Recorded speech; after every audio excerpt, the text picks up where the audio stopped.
Midway through his post-game press conference, head coach Joe Mazzulla jokingly asked between questions, "No one is going to ask about the three-pointers and how bad we shot. The other stuff overshadowed it?" It was an amusing paradigm shift of what's been the Celtics' narrative during their 1-5 stretch and until Friday night's 121-109 win over the Minnesota Timberwolves' winless homestand. No, the Celtics didn't shoot themselves out of their slump, hitting just 13 of 46 from behind the arc. However, they didn't shoot themselves in the foot either and lose to an under -.500 team again. Instead, Boston won ugly. After spending a quarter of the regular season as one of the league's hottest shooting teams, they found a way to win a game in the trenches.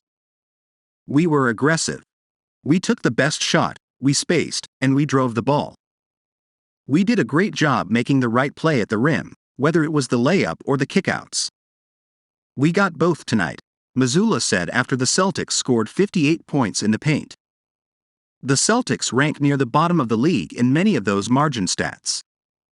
They're 23rd in offensive rebounds and 25th in offensive rebounding rate.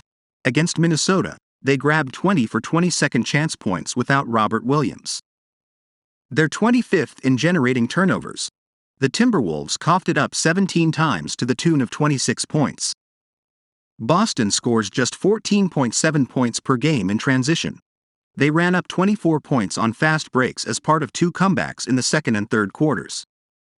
Along with their improving defense, dropping the defensive rating from 114.5 in October to 111.6 in November to 107.0 in December, Boston has started to figure out ways as their shooting finds its level.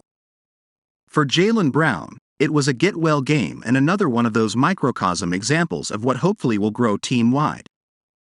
After a miserable 3 quarters, Brown exploded in the fourth with 23 points and finished with 36. The first 3 quarters was whatever, and then, the fourth quarter, just stayed with it, just mentality, Brown said. "Faith, consistency, hard work pays off. And I was able to find some rhythm and some shots were able to go down."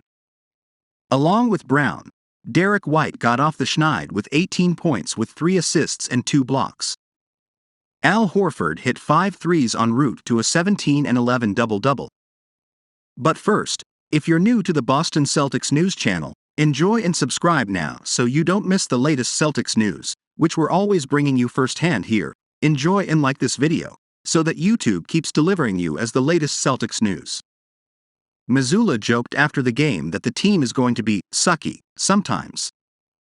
There will be 3 to 4 minute stretches when the Celtics will be awful. They'll play well and lose, and they'll play awful and win. That's the nature of the game. Boston did find other ways to win on Friday despite hitting just 28% from 3, but maybe the biggest points they scored weren't off an offensive rebound or at the free throw line. Maybe the biggest point they made to themselves was to continue to persevere. So, the Celtics haven't exactly flipped the switch just yet, but the lights are flickering on and off just in time for a Christmas Day showdown with the Milwaukee Bucks.